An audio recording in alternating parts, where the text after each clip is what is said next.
हमने जो कल क्लास ली थी उसमें हमने प्रोकैरियोटिक एंड यूकैरियोटिक सेल के बारे में बहुत डिटेल में पढ़ा था। उसके बाद हमने सेल साइज और सेल शेप के बारे में पढ़ा था। अगर आपको उस क्लास से रिलेटेड कोई भी दिक्कत हो तो आप कमेंट बॉक्स में बता सकते हो। तो आज हम चालू करने वाले हैं न्यू टॉपिक। आगे आने वाले इस चैप्टर में जितने भी टॉपिक हैं वो हम कवर करेंगे धीरे धीरे वन बाय वन। तो आज के क्लास में हम लोग डिफ्यूजन एंड ऑस्मोसिस के बारे में पढ़ने वाले हैं। तो पहली चीज है हमारा डिफ्यूजन।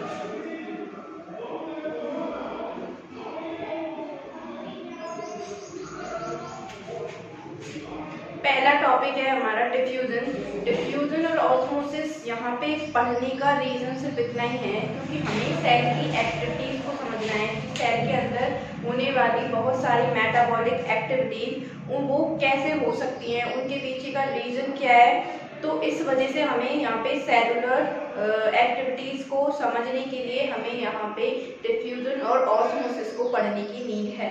तो हम अगर पहले बात करें डिफ्यूजन की, तो डिफ्यूजन का मतलब क्या है। देखो बेटा, कोई भी कंपोनेंट्स हो गए, ठीक है, चाहे वो गैस हो गए, चाहे वो सॉलिड हो गया, चाहे वो लिक्विड हो गया, तीन स्टेट होती है हमारे मैटर की। तो वो कोई सा भी मैटर, कोई से भी कंपोनेंट किसी एक जगह, अब जहाँ पे वो चीज ज्यादा है, ठीक है, उस जगह से ऐसी जगह जाना जहाँ वो चीज कम है। ओके, इसको एक एग्जांपल से समझते हैं कि बेटा आपको कोई टॉपिक बहुत अच्छे से समझ में आ गया, ठीक है, तो मतलब उस टॉपिक से रिलेटेड आपने बहुत सारी नॉलेज गेन कर ली, बट अब आप ही का फ्रेंड है, उसको वो टॉपिक बिल्कुल भी नहीं समझ में आया, मतलब उसमें जो नॉलेज है वो थोड़ी सी कम है। तो अब आप क्या करोगे, आपके पास नॉलेज बहुत ज़्यादा है, तो आप उस नॉलेज का यूज, मतलब उस नॉलेज को अपने फ्रेंड को दोगे, राइट। मतलब आपकी जो नॉलेज है वो कैसे होगी, हायर कंसंट्रेशन, मतलब वहाँ पे हायर अमाउंट में आपके पास, और आपने अपने उसको दोस्त को दे दी, तो वो क्या हो रहा है, हायर कंसंट्रेशन से लोअर कंसंट्रेशन की तरफ जा रहा है, ठीक है। तो ये चीज हम डिफ्यूजन, यही चीज है आपकी डिफ्यूजन। तो आपका वो नॉलेज वाली चीज यहाँ पे डिफ्यूजन नहीं कहलाएगी, मैंने सिर्फ उसको एक एग्जांपल के तौर पे बताया है। लेकिन एक डिफ्यूजन का ही एग्जांपल लेते हैं, जैसे कि हम अपने घर में किसी कोने में एक अगरबत्ती जलाते हैं। मान लो कि आपने किसी मंदिर में जलाई है, ठीक है। अब मंदिर में जलाते ही उसकी खुशबू जो है वो पूरे घर में फैल जाती है। तो हुआ क्या कि हमने जो अगरबत्ती जलाई उसके कंपोनेंट, मतलब कैसे, गैसियस फॉर्म में, तो उसके जो मॉलिक्यूल्स हैं, गैस के मॉलिक्यूल्स, वो उस अगरबत्ती की जगह पे तो बहुत हाई कंसंट्रेशन में है, बट वो धीरे धीरे आपके सभी कणों में फैल गए। क्यों? क्योंकि वहाँ पे उसकी कंसंट्रेशन कैसी है, लो। तो मतलब हायर कंसंट्रेशन से लोअर कंसंट्रेशन की तरफ जाना मॉलिक्यूल्स का, वो क्या कहलाता है, आपका डिफ्यूजन।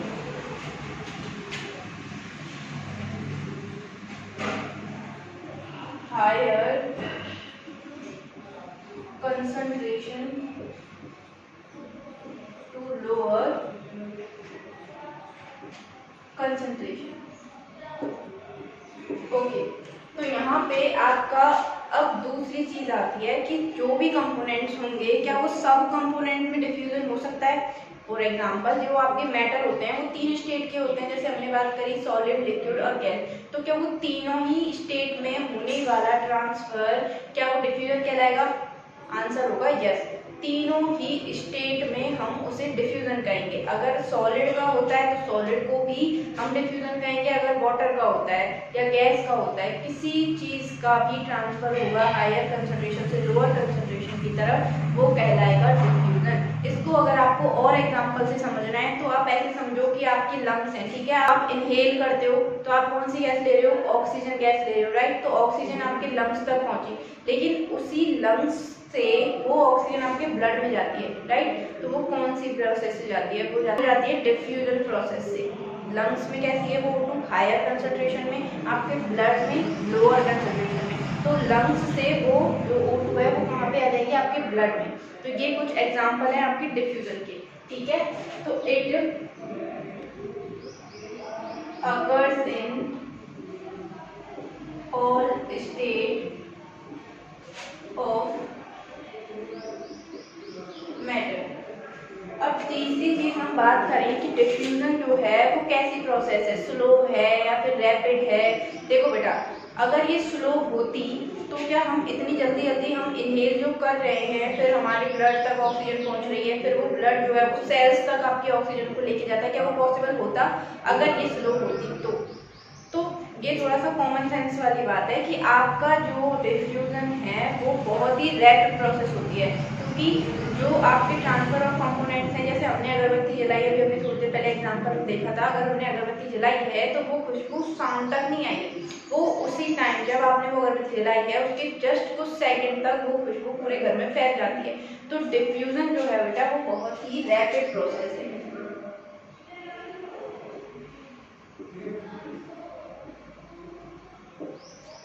ओके, तो ये सारी चीज हमने देखी है डिफ्यूजन में, ठीक है। डिफ्यूजन से होने वाली काफ़ी प्रोसेसेस अब आगे हम देखेंगे ना, तो आपको प्रॉब्लम नहीं आएगी कि भाई डिफ्यूजन ऐसा है क्या, ये बार बार आ रहा है डिफ्यूजन डिफ्यूजन डिफ्यूजन।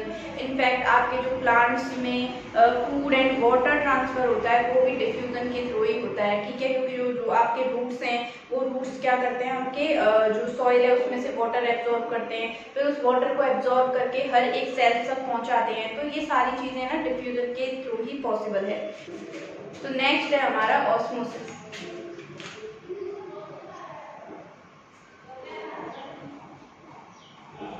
अब देखो बेटा, हमने डिफ्यूजन की बात की थी, राइट। डिफ्यूजन में क्या हो रहा था, movement of molecules from higher concentration to lower concentration, ठीक है ना। यहाँ तक हमें डिफ्यूजन में कोई प्रॉब्लम नहीं आनी चाहिए। हम डिफ्यूजन के हमने कुछ एग्जांपल्स देखे, जैसे एक्सचेंज ऑफ गैसेज, ठीक है, वो किसकी वजह से पॉसिबल हो पाता है, डिफ्यूजन की वजह से।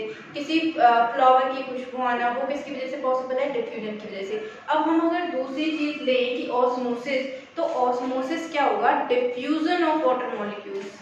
ओके, यहाँ पे ध्यान देना कि डिफ्यूजन ऑफ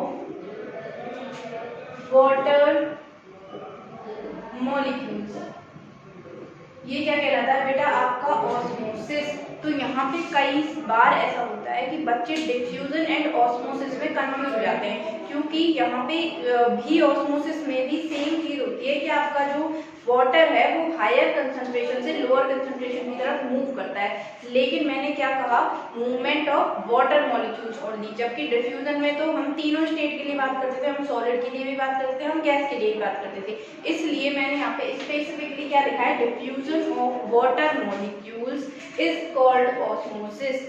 तो यहाँ पे एक चीज क्लियर हो जानी चाहिए कि ये ऑस्मोसिस हमेशा वाटर मॉलिक्यूल्स के लिए ही पॉसिबल है। अब इसको भी हम एक एग्जांपल से समझते हैं, और आपने कई बार अपने घरों में ये चीज देखी होगी।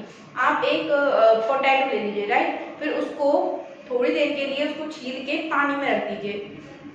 तो इसको एक डायग्राम से समझते हैं, ठीक है। ये आपने क्या लिया है, एक बीकर लिया है, इसमें भरा हुआ है पानी। अब पानी में आपने वो जो पोटैटो है वो आपने पील करके छील के आपने इसके अंदर रख दिया। अब थोड़ी देर के लिए आप उसको ऐसे छोड़ दीजिए। थोड़े टाइम बाद आप क्या देखोगे कि जो वाटर है वो इसके अंदर अपनी जगह बना चुका है। क्यों बेटा, क्योंकि यहाँ पे जो वाटर है वो बाहर कैसा है, हाई कंसंट्रेशन में।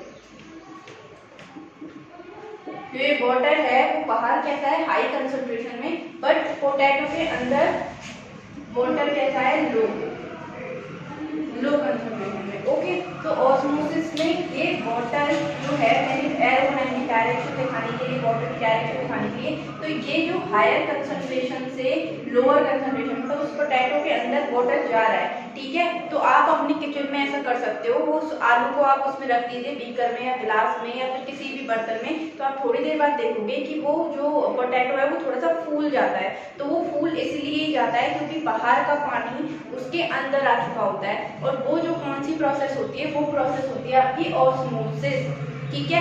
अगर ये एग्जाम्पल भी नहीं तो दूसरा भी आपने कई बार अपने आंखों से देखा होगा कि हम काफ़ी टाइम तक जो हमारे पैर हैं, अगर आप बारिश में नहाते हो या स्विमिंग पूल में जाते हो तो हमारे पैर जो है वो पानी में भीगे हुए रहते हैं। तो उससे क्या होता है, वो पानी हमारे पैरों की सेल्स में भर जाता है और अपने पैर की जो सेल्स है वो थोड़ी सी फूल जाती हैं, ठीक है। वो भी किसका एग्जाम्पल है, आपका ऑस्मोसिस का। तो ये ऑस्मोसिस आई थिंक आपको थोड़ा सा समझ में आया होगा, लेकिन यहाँ पे डिफ्यूजन और ऑस्मोसिस में अंतर है, एक ही चीज नहीं होती है। क्योंकि पहला हमने जो डिफरेंस देखा वो ये कि आपका डिफ्यूजन जो है वो 3 स्टेट में हो सकता है, लेकिन ऑस्मोसिस खुद अपने आप में डिफ्यूजन है वाटर मॉलिक्यूल्स का।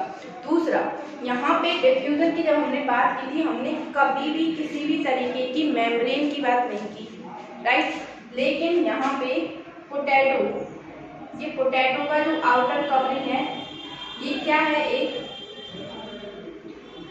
मेम्ब्रेन, ये एक मेम्ब्रेन है। अगर ये जो आपका ऑस्मोसिस हो रहा है ना, ये उसी मेम्ब्रेन की वजह से पॉसिबल हो रहा है। मतलब जो पानी जा रहा है ना इस मेम्ब्रेन के आर पार जा रहा है, राइट। ये जो बाहर का पानी है, ठीक है, और ये अंदर जा रहा है, पर ये होके किससे जा रहा है, इस मेम्ब्रेन के थ्रू। तो इस मेम्ब्रेन को हम कहेंगे selectively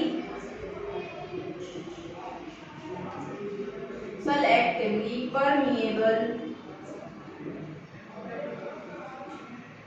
membrane, selectively permeable membrane. अब यहाँ पे परमिएबल का मतलब क्या होता है और सेलेक्टिवली का मतलब क्या होता है। देखो, सेलेक्टिवली का मतलब कि कुछ चीजें सेलेक्ट करनी है उन्हें, ठीक है। अब अगर हम यहाँ पे सेल की बात करें तो सेल में एक लेयर होती है जिसको हम कहते हैं प्लाज्मा मेम्ब्रेन। क्योंकि यहाँ पे बात हो रही है सेलेक्टिवली परमिएबल मेम्ब्रेन की, तो अगर उस वक्त प्लाज्मा मेम्ब्रेन की बात ना हो तो ऐसा हो ही नहीं सकता, ठीक है। तो अब ये दोनों चीज़ों को हम यहाँ पे ज्वाइन कैसे कर सकते हैं। देखो, जो आपकी प्लाज्मा मेम्ब्रेन होती है, जैसे कोई आपका सेल है, अब ये एनिमल सेल है, ठीक है। एनिमल सेल में बाहर की जो लेयर होगी उसी को हम क्या कहते हैं, प्लाज्मा मेम्ब्रेन। ये प्लाज्मा मेम्ब्रेन क्या एश्योर करती है कि किसी भी सेल में उसके बनने वाले एसेंशियल कंपोनेंट, क्योंकि सेलुलर रेस्पिरेशन होता है, सेल अपनी खुद की एनर्जी प्रोड्यूस करता है, सेल के अंदर काफी सारे एसेंशियल कंपोनेंट्स होते हैं, फॉर एग्जांपल आपके कार्बोहाइड्रेट, फैट, प्रोटीन। तो ये सेल कभी नहीं चाहेगी कि मैं उन न्यूट्रिएंट्स को खो दूं, ठीक है, लॉस हो जाए। तो ये प्लाज्मा मेम्ब्रेन क्या है, वो ये एश्योर करती है कि जो सेल के अंदर जो अंदर कंपोनेंट्स बन रहे हैं वो बाहर ना जाएं, एसेंशियल कंपोनेंट वो बाहर ना जाएं, ताकि जो सेल की कैपेसिटी है, स्ट्रेंथ है, वो बरकरार रहे। दूसरा, अगर बाहर से कोई बैक्टीरिया या कोई फॉरेन पार्टिकल अंदर आने की कोशिश कर रहा है तो प्लाज्मा मेम्ब्रेन उसे नहीं आने दे अंदर। तो कहने का मतलब ये है कि सेलेक्टिवली परमिएबल का मतलब ये होता है कि कुछ सेलेक्टेड आइटम्स को ही परमिशन होती है सेल के अंदर आने की।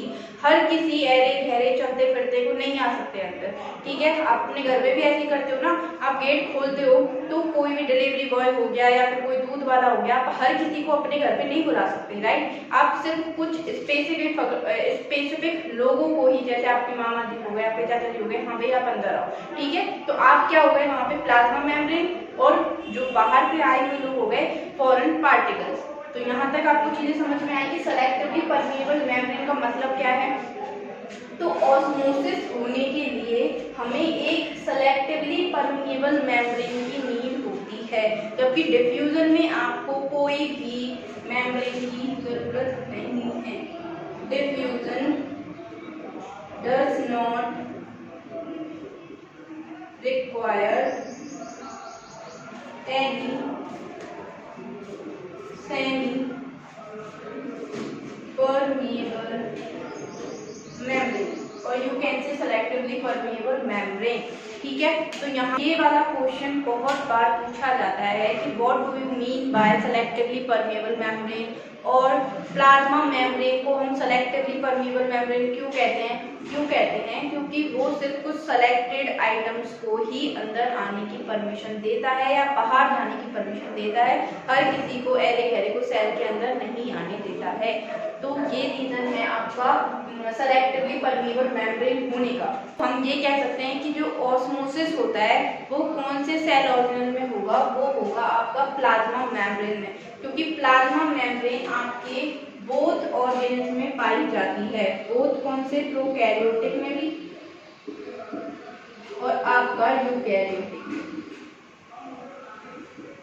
तो प्लाज्मा मेम्ब्रेन एक ऐसा सेल ऑर्गेनल है जो आपके दोनों तरीके के एनिमल्स में पाई जाती है, और प्लाज्मा मेम्ब्रेन एक सेलेक्टिवली परमेबल मेम्ब्रेन होती है जो ये एश्योर करती है कि कोई भी फॉरेन पार्टिकल अंदर ना आ पाए और कोई भी एसेंशियल कंपोनेंट बाहर ना जा पाए।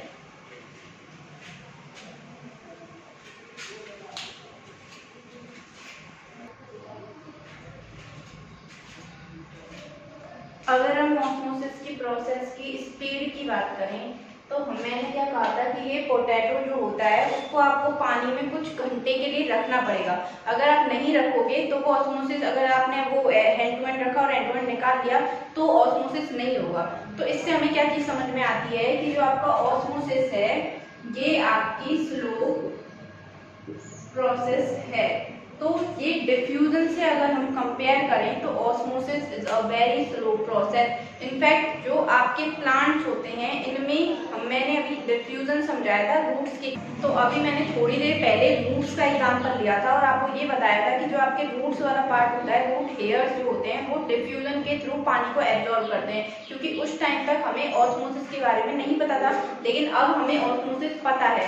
तो ऑस्मोसिस वाटर मॉलिक्यूल्स के लिए होगा, तो वी कैन से कि प्लांट्स के जो रूट्स हैं वो ऑस्मोसिस के थ्रू ही वाटर को एब्जॉर्ब करते हैं। मतलब सॉइल के पार्टिकल्स हैं, सॉइल के पार्टिकल्स में क्या होगा, वाटर की कंसंट्रेशन ज़्यादा होगी, वो खुद ऑस्मोसिस के थ्रू वो वाटर मॉलिक्यूल्स किस में चले जाएंगे, रूट्स में चले जाएंगे।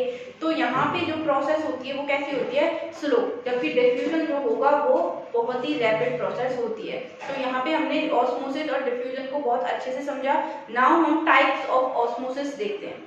तो हमने ऑस्मोसिस में बात की थी कि डिफ्यूजन ऑफ वाटर मॉलिक्यूल्स कहलाता है आपका ऑस्मोसिस। तो वी कैन ऑल्सो से कि आपका जो पैसिव ट्रांसपोर्ट है, passive transport of water molecule. अब यहाँ पे एक टर्म आया है पैसिव ट्रांसपोर्ट। तो पैसिव ट्रांसपोर्ट का मतलब है कि उस ट्रांसपोर्टेशन प्रोसेस वाटर मॉलिक्यूल्स की वो प्रोसेस जिसमें एटीपी या किसी भी एनर्जी का यूज ना किया गया हो, वो आपका कहलाता है पैसिव ट्रांसपोर्ट। तो अभी हमने आलू के एग्जांपल से समझा था, वहाँ पे किसी भी तरीके की कोई भी एनर्जी का यूज नहीं हो रहा था।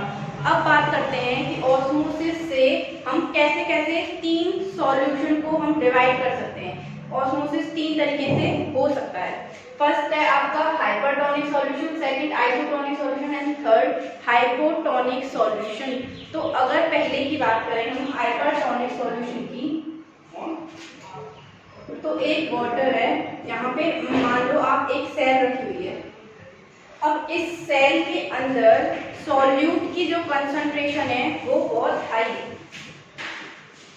सॉल्यूट की कंसंट्रेशन हाई है, जबकि बाहर सॉल्यूट की कंसंट्रेशन बहुत ही कम है। यहाँ पे सॉल्यूट की कंसंट्रेशन कम है बट वाटर की कंसंट्रेशन बहुत हाई है। तो हाइपर का मतलब होता है हाई, एंड यहाँ पे हाई कंसंट्रेशन यूज होगा सॉल्यूट के लिए, वाटर के लिए यूज नहीं होगा। तो सेल के अंदर सॉल्यूट की कंसंट्रेशन हाई है, तो वो जो सॉल्यूट है वो किधर की तरफ मूव करेंगे, वाटर की तरफ। यहाँ पे जो बाहर वाटर भरा हुआ है और यहाँ पे सॉल्यूट है, तो ये आपके सॉल्यूट मॉलिक्यूल्स किधर की तरफ जाएंगे, सॉल्यूट का मतलब क्या है, वो फैट्स हो सकते हैं, वो प्रोटीन्स हो सकते हैं, वो कार्बोहाइड्रेट हो सकते हैं। ऐसे कंपोनेंट्स जिनको हम वाटर में मिक्स करते हैं लेस अमाउंट में, क्योंकि वाटर तो हमेशा ज्यादा अमाउंट में होता है, वो क्या कहलाएगा आपका सॉल्यूट। तो हाइपरटोनिक सॉल्यूशन में हमें कंसंट्रेशन देखनी होती है सॉल्यूट की। तो अगर एक सेल के अंदर कंसंट्रेशन सॉल्यूट की ज्यादा है और वो बाहर की तरफ मूव कर रहे हैं, तो वो कौन सा सॉल्यूशन कहलाता है, हाइपरटोनिक सॉल्यूशन। अब इस सेल में से सारे के सारे सॉल्यूट जो मॉलिक्यूल्स हैं वो वाटर में डिसॉल्व हो गए, तो इस सेल में बचेगा क्या, कुछ भी नहीं। तो इसकी अच्छी खासी साइज है वो बेचारा क्या हो जाएगा, पिचक जाएगा। तो जो सेल है वो क्या हो जाएगी, श्रिंक, क्योंकि सारे के सारे सॉल्यूट मॉलिक्यूल्स कहाँ चले गए, बाहर, वाटर मॉलिक्यूल्स। अब हम यहाँ पे दूसरी बात करते हैं आइसोटोनिक सॉल्यूशन की। आइसोटोनिक सॉल्यूशन में concentration of both solute and solvent always equal. तो जो ये सेल है इसके अंदर जो सॉल्यूट की मात्रा होगी या सॉल्वेंट की मात्रा होगी, और बाहर के जो वाटर हैं इसमें सॉल्यूट और सॉल्वेंट की मात्रा होगी, कंसंट्रेशन होगी, वो हमेशा इक्वल रहेगी। तो इस पे ना तो कोई भी बाहर जाएगा, कोई भी सॉल्यूट, ना कुछ भी अंदर आएगा, क्योंकि भाई अभी हमने देखा ना कि ऑस्मोसिस तो होता क्या है, आपका movement of molecules from high concentration to low concentration. But यहाँ पे तो कुछ भी हायर क्वांटिटी में या लोअर क्वांटिटी में कुछ भी नहीं है, तो इस वजह से आपका जो मूवमेंट ऑफ मॉलिक्यूल्स है वो नहीं होगा।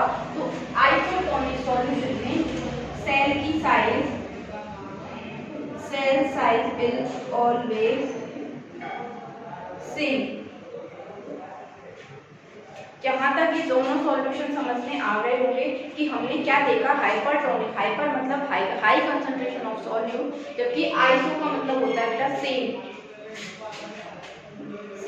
तो यहाँ पे सॉल्यूट एंड सॉल्वेंट की जो कंसंट्रेशन है वो सेम रहेगी। अब थर्ड आ जाते हैं हाइपो। हाइपो का मतलब होता है लो। तो यहाँ पे जो सेल है इसमें सॉल्यूट की कंसंट्रेशन क्या रहेगी, लो, और वाटर की कंसंट्रेशन इस सेल के अंदर क्या रहेगी, हाई। तो अब सॉल्यूट की कंसंट्रेशन लो किसके अंदर है, सेल के अंदर, जबकि बाहर जो है सॉल्यूट की कंसंट्रेशन ज्यादा है। तो ये सॉल्यूट कहाँ मूव करेंगे, इस सेल के अंदर। तो एक छोटी सी सेल, उसकी साइज क्या हो जाएगी, बड़ी। तो यहाँ पे सेल की size, cell size will enlarge. तो ये तीनों सॉल्यूशन में इतना ही अंतर है, लेकिन यहाँ पे बच्चे इसलिए कंफ्यूज हो जाते हैं कि हाइपरटोनिक में वो कंसंट्रेशन ऑफ वाटर मॉलिक्यूल्स को प्रेफर करते हैं, जबकि हाइपरटोनिक सॉल्यूशन में हम यहाँ पे कंसंट्रेशन ऑफ सॉल्यूट को प्रेफर करते हैं। ठीक है, सॉल्यूट और वाटर मॉलिक्यूल्स को हम क्या कह सकते हैं, सॉल्वेंट। वाटर को हम सॉल्वेंट भी कह सकते हैं। ये चीज आपकी केमिस्ट्री में आप लोगों ने पढ़ी होगी कि सॉल्यूट और सॉल्वेंट क्या होते हैं। सॉल्वेंट जो हाई कंसंट्रेशन में हो, ठीक है, जैसे कि आपके वाटर हो गया, अल्कोहल हो गया।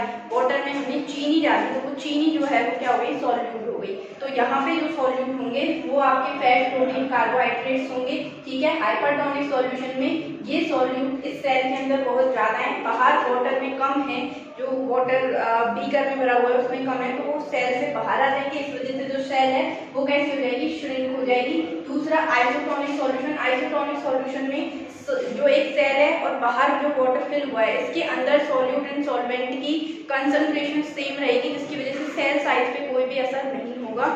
Third hypotonic solution. Hypotonic solution में सेल के अंदर का वाटर कंसंट्रेशन बहुत हाई रहेगा, जिसकी वजह से वो वाटर बाहर रिड्यूस हो जाएगा, उसमें सॉल्यूट की कंसंट्रेशन कम होगी और बाहर सॉल्यूट की कंसंट्रेशन ज्यादा होगी। यहाँ पे सॉल्यूट की कंसंट्रेशन ज्यादा है, जिसकी वजह से सॉल्यूट किसके अंदर जा रहा है, सेल के अंदर जा रहा है, इससे सेल का साइज जो है वो लार्ज हो जाएगा। तो यहाँ पे हमारा डिफ्यूजन और ऑस्मोसिस प्रोसेस कंप्लीट हुआ। इसके बाद ही हम सेल वॉल और प्लाज्मा मेम्ब्रेन के बारे में थोड़ा डिटेल से पढ़ेंगे। आपको अब तक का ये वीडियो पसंद आया हो तो please hit the like button and इसको हो सके तो शेयर कीजिए और हमारे चैनल को सब्सक्राइब कीजिए। Thank you.